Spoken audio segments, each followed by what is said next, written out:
Good morning, students.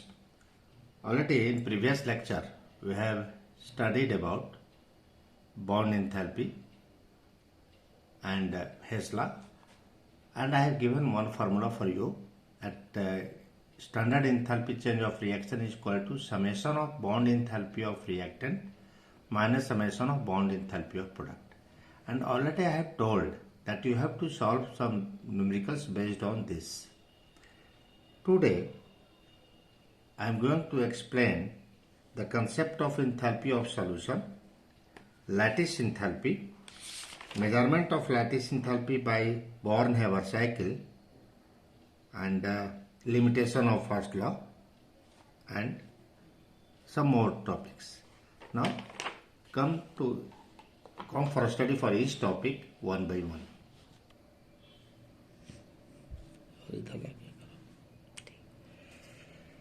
Enthalpy of solution, delta sol H, or standard enthalpy of solution, delta sol H naught.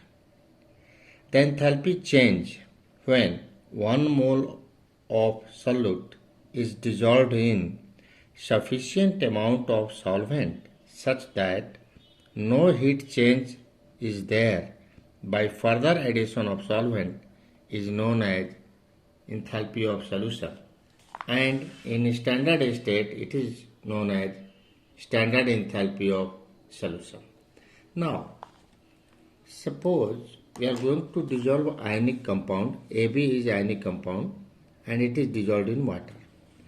So AB solid gives A plus aqueous plus B minus aqueous. So this is delta sol H naught. Now, how we can achieve this from AB solid to A plus aqueous and B minus aqueous? Now AB solid can be converted to A plus gas plus B minus gas, and the heat required to change into AB solid into their gaseous ion is lattice enthalpy, so delta lattice H naught. Now this gaseous ion, when dissolved in water, it is converted to A plus aqueous plus B minus aqueous, and it is known as standard enthalpy of hydration, delta height H naught. So according to Hess law, the enthalpy change during a chemical reaction is same whether the process takes place in one step or many steps. So on the basis of that, delta sol H naught is equal to delta lattice H naught plus delta height H naught. Here it is notable that the lattice enthalpy, this value will be positive because heat is required, and the enthalpy of hydration will be negative. So delta sol H naught is equal to delta lattice H naught plus delta height H naught. The ionic compound or that ionic compound is right. That ionic compound is soluble in water whose standard enthalpy of hydration is greater than or equal to the standard lattice enthalpy. So what conclusion we have drawn from here? If lattice enthalpy is of any ionic compound is more, or if its hydration enthalpy is less, then those type of ionic compounds are insoluble in water. So only those ionic compounds are soluble in water whose lattice enthalpy is less than the hydration enthalpy. Now the topic is lattice enthalpy. What is lattice enthalpy?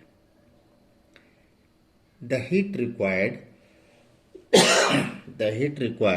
to convert 1 mole of ionic solid into its gaseous ion is known as lattice enthalpy of that ionic solid. Or we can define lattice enthalpy as the heat released during formation of 1 mole of ionic solid from their gaseous ion is known as lattice enthalpy of that ionic solid. So example, NaCl solid, Na plus Cl minus, it is solid, it is converted to Na plus gas plus Cl minus gas. So delta lattice H naught is equal to plus 788 kilojoule per mole. So this is the lattice enthalpy of NaCl. Or you can write Na plus gas plus Cl minus gas, it gives NaCl solid.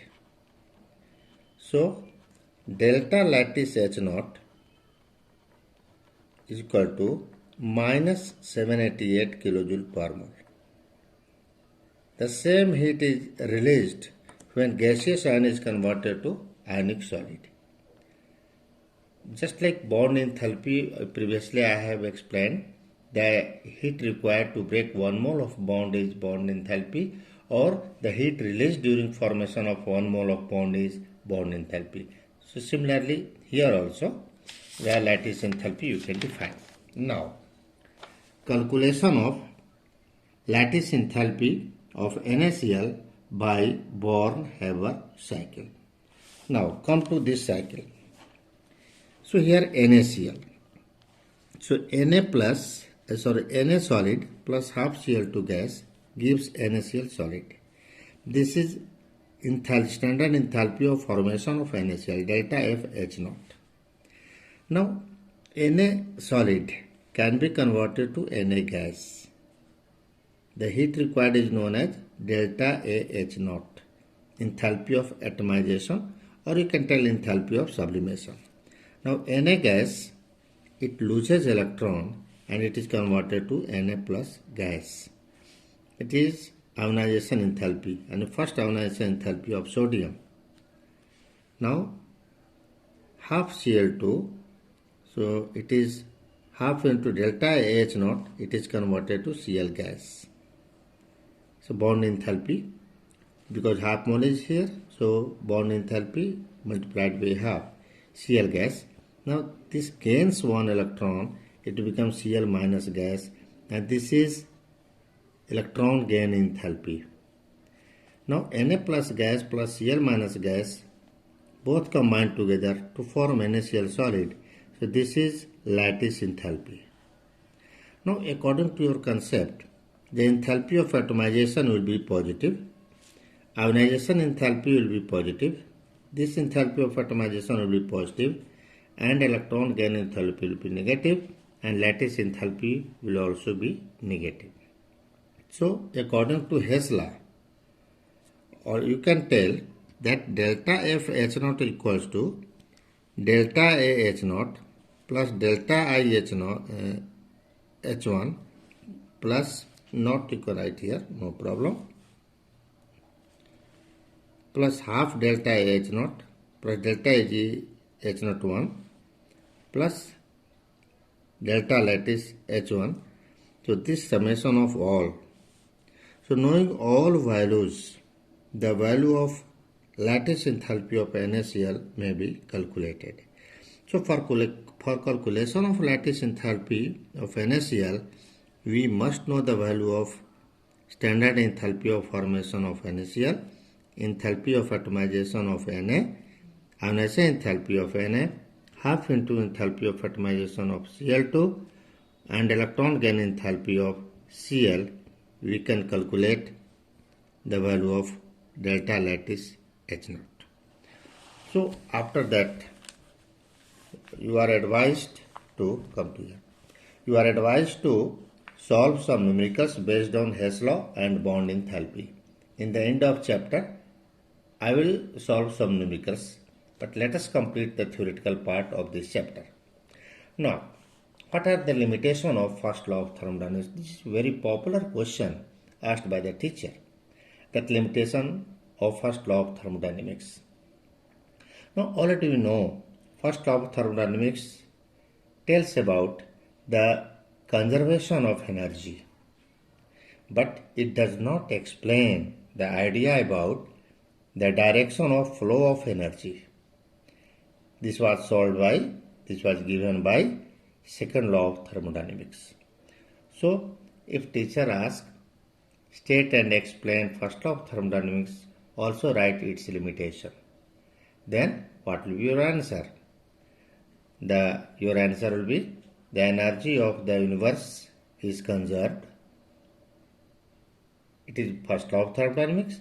But the limitation of first law of thermodynamics is that it cannot explain the direction of flow of energy. Now come to the next very important topic, spontaneous and non-spontaneous process. A process which can take place either by its own or under some initiation is known as spontaneous process. यानी those process which either take place by its own or take place by initiation are known as spontaneous process. Now see the example. Example 1 is dissolution of sugar in water. You are adding sugar in water, automatically it is dissolved. Second one is burning of coal or candle. Just one time you ignite the coal or candle, it starts burning. Flow of water from higher level to lower level. Once you suck the water from higher to lower level, the flow of water is continued. Now come to the non-spontaneous process. The process which either does not take place or take place only in presence of initiator is known as non-spontaneous process. Now see the example. Dissolving of sand in water. Sand does not dissolve in water. So dissolving of sand in water is the example of non-spontaneous process. Second one is electrolysis.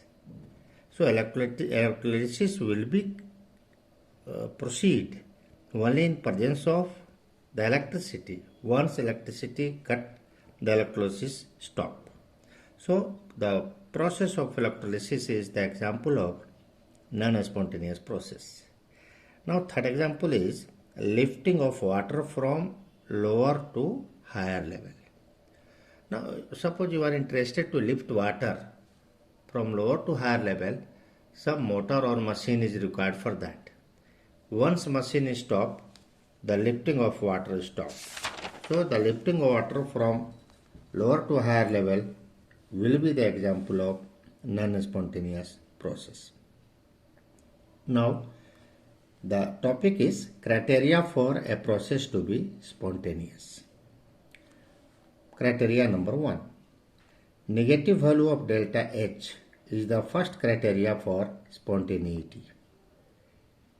The explanation is, it is the tendency of nature to have minimum energy to maintain the maximum stability. You can write here minimum energy to maintain maximum stability. So the system has tendency to lose the energy. So all the exothermic process having a negative value of delta H will be the first criteria for spontaneity. But there are many processes which are endothermic, like endothermic but spontaneous, like dissolution of ammonium chloride in water. This is endothermic, but it is spontaneous. It means there is some more criteria which also decide a process to be spontaneous. So, second criteria is the positive value of delta S will be the second criteria for spontaneity. Now, what is delta S? Delta S is the entropy change, which is the measure of randomness or disorder. It is the tendency of nature to have maximum randomness or maximum disorder. It is explained by second law of thermodynamics also. So, positive value of delta S will be the second criteria for spontaneity. Now see, two logic here you are observing. Logic number one is, it is a tendency of nature to have maximum stability for which it will lose the energy. And delta H negative is the first criteria. And second criteria is the tendency of nature to have maximum randomness. And एक side में बच्चे को मन करता है कि हम सो जाएं, स्टेबल हो जाएं, एक साइड में बच्चे को मन करता है कि हम दौड़ें. तो running is only possible if energy is more. It means both criteria are just opposite to each other. Now look this. Since the above two driving forces are opposite to each other, so the overall criteria for spontaneity is decided by the third criteria, and that criteria is delta G. Now, criteria number 3. Negative value of delta G is overall criteria for spontaneity. Here delta G gives free energy change. So delta G is equal to delta H minus T delta S. It gives Helmholtz equation. So if delta G is equal to 0, then the system is at equilibrium. If delta G less than 0 or negative, the system is, the process is spontaneous. If delta G is greater than 0 or positive, the process is non-spontaneous. Now look this question. Theoretical question, this type of question is asked generally. A process is exothermic and has negative value of delta S. Under what condition it will be spontaneous? Now, your given question, given data is delta H is equal to negative and delta S is equal to negative, because exothermic, so delta H is negative, delta S is negative. Since delta G is equal to delta H minus T delta S, so for this case, delta G is equal to minus delta H plus T delta S.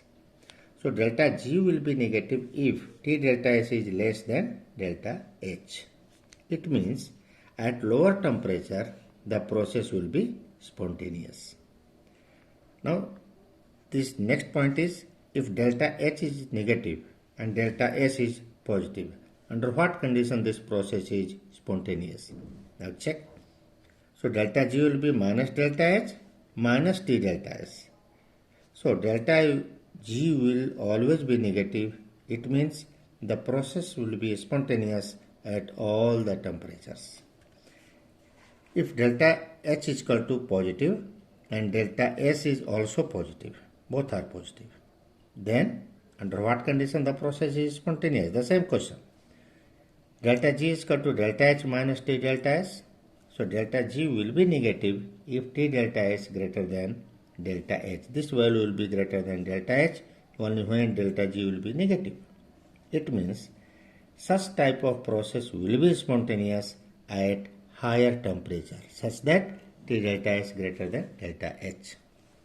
Now if delta H is positive and delta S is negative, then what will be the nature of process? Delta G is equal to what? Delta H plus T delta S.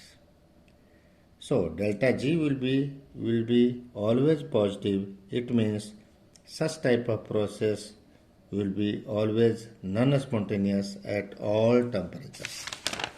Now come to the next important topic. This is thermodynamic representation of randomness or entropy, or one can tell what is entropy. So whenever heat is added to the system, already we know entropy is the measure of randomness. One time I have told entropy, suppose one is asking what is entropy, your answer is entropy is the measure of randomness or disorder. So whenever heat is added to the system, it increases molecular motion, causing increased randomness in the system. Thus, delta S proportional to Q. Now, heat added to a system at lower temperature causes greater randomness than when the same quantity of heat is added to it at lower temperature. Thus, delta S inversely proportional to T. So delta S is related with Q and T for a reversible reaction as delta S is equal to Q reversible by T or delta H is equal to delta H divided by T. So one thing you should mind, you should keep in mind that if temperature will increase, entropy will increase. Sure, don't think here if temperature is increased, entropy will decrease. No, inversely proportional means if same amount of heat is supplied to the system, then that system has more randomness which is at lower temperature. If temperature is more, randomness is less, inversely proportional to that form. Here T is constant because isothermal process is there. So if temperature increases, random entropy will increase. The unit of delta S will be joule per Kelvin per mole. So delta S total is equal to delta S system plus delta S surrounding.